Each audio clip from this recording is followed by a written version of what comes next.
sejahtera untuk kita semua. Saya Frater Pascalis Wangga CMM.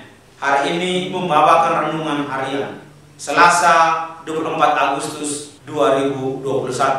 Pekan ke-21 masa biasa. Diambil dari Injil Yohanes bab 1 ayat 45 sampai 51.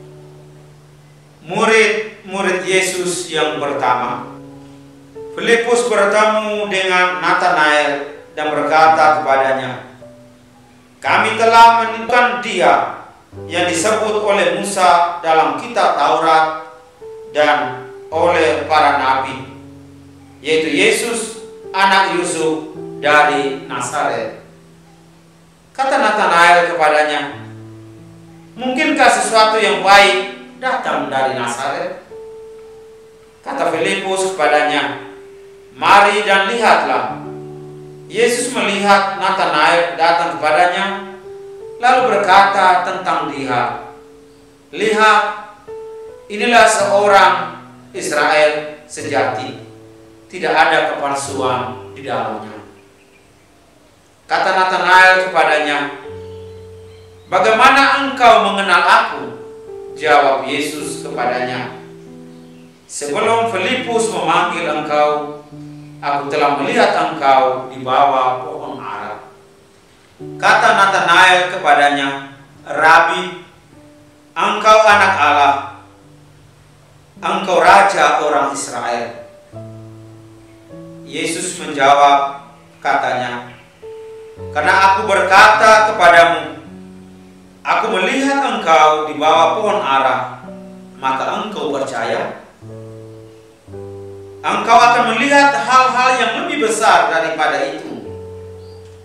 Lalu kata Yesus kepadanya, "Aku berkata kepadamu, sesungguhnya engkau akan melihat langit terbuka dan malaikat-malaikat Allah turun naik kepada Anak Manusia."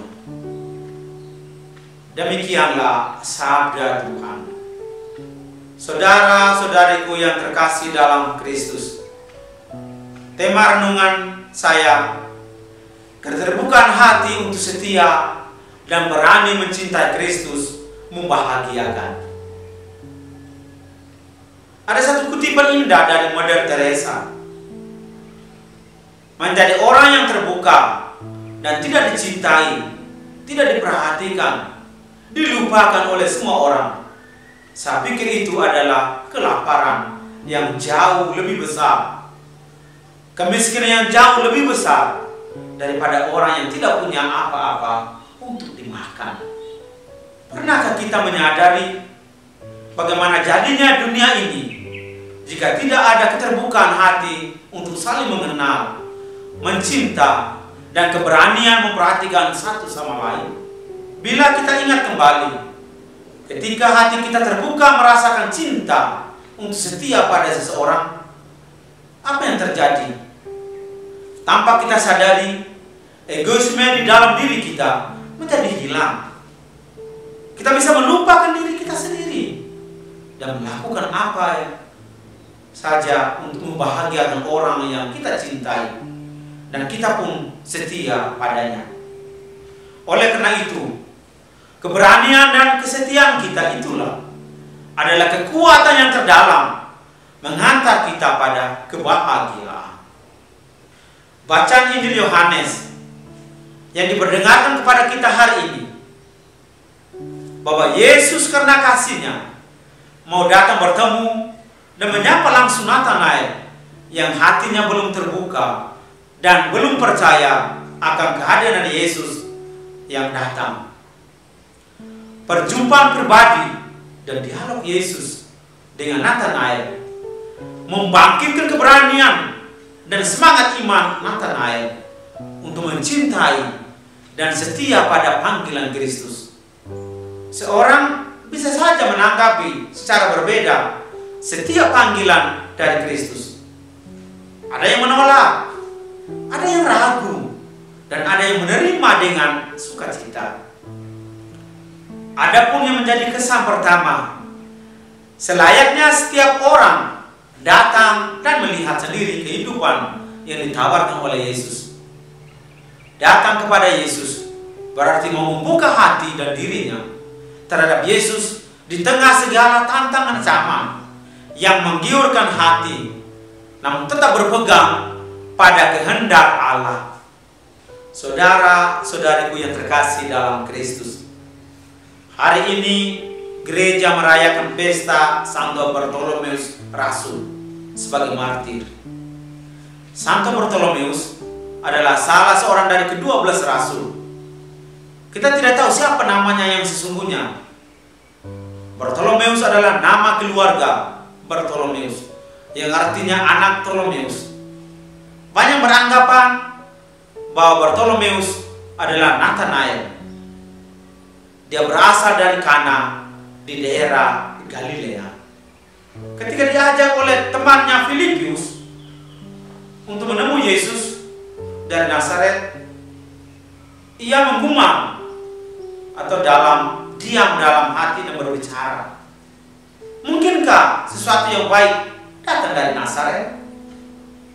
Ketika Yesus melihat Nathanael yang datang kepadanya, dan dia berkata, lihat, inilah seorang Israel yang sejati, tidak ada kepalsuan di dalamnya. Yesus meyakinkan pribadi Nathanael yang masih kurang percaya kepadanya. Namun keterbukaan hati dan imannya Bartolomeus atau Nathanael pada Kristus, akhirnya dia mengatakan, Rabi, engkaulah anak Allah, engkau raja orang Israel. Bartolomeus termasuk orang yang berani dan teguh dalam membela imannya sebagai pengikut Kristus. Di zaman ini sangat sulit kita temukan orang yang bersikap teguh dan berani membela kebenaran, keadilan, dan kejujuran, apalagi membela kebenaran iman. Nampaknya semua orang memusuhi kita jika memperjuangkan sesuatu yang adil, benar, dan jujur. Tetapi belajarlah dari teladan Santo Bartolomeus yang memiliki semangat dan keberanian dan keteguhan imannya kepada Kristus. Dengan keberaniannya, Bartolomeus mewartakan Injil ke banyak negara, termasuk India, di mana ia meninggalkan satu salinan Injil Matius dalam bahasa Ibrani. Tetapi endingnya Bartolomeus meninggal dengan tragis, yaitu rela dikuliti hidup-hidup. Kesaksian banyak orang bahkan mengatakan Nathanael atau Bartolomeus disalibkan setelah dikuliti. Sejak saat itulah Bartolomeus mengikuti Yesus hingga ia wafat disalib dan menjadi saksi kebangkitan Kristus. Gereja mengangkat Bartolomeus sebagai orang kudus dan santo pelindung Armenia, di mana ia wafat sebagai martir. Armenia adalah tempat di mana tabut perjanjian diletakkan, juga tempat di mana burung merpati perdamaian membawa selai daun zaitun segar kebeteran. Pada abad keempat, jenazah Bartolomeus dipindahkan ke sebuah gereja di Roma, di sebuah pulau di tengah-tengah sungai Tiber. Gereja merayakan pestanya setiap tanggal 24 Agustus.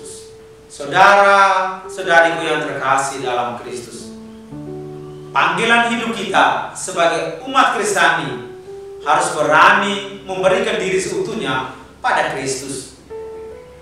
Kristus disebut Tuhan kita sebab ia sudah menyerahkan nyawa dan hidupnya bagi seluruh umat manusia, termasuk kita. Kristus mau menunjukkan kepada kita arti hidup manusia yang terletak pada pemberian diri yang ikhlas bagi kebahagiaan orang lain. Kebahagiaan hidup sejati diperoleh dengan jalan melupakan diri sendiri. Nilai hidup sebenarnya tidak tergantung dari berapa yang kita kumpulkan, melainkan dari berapa yang kita berikan atau kita amalkan. Itulah yang dinamakan keterbukaan hati untuk setia dan berani mencintai Kristus dalam diri sesama membahagiakan. Sebagai refleksi untuk kita, bagaimana dengan hidup kita? Apakah kita berani membela iman kita dengan hidup yang baik, benar dan jujur di hadapan Allah dan sesama? Siapkah kita menjadi saksi kebenaran, kejujuran, dan kebaikan dalam realitas hidup kita setiap hari? Berjanjilah dengan diri kita sendiri di hadapan Tuhan bahwa keberanian dan kesetiaan, cinta saya, cinta kita miliki adalah kekuatan yang terdalam, mengantar kita pada kebahagiaan, menjadi penyalur rahmat dan berkat Tuhan untuk sesama. Tuhan memberkati kita semua. Amin.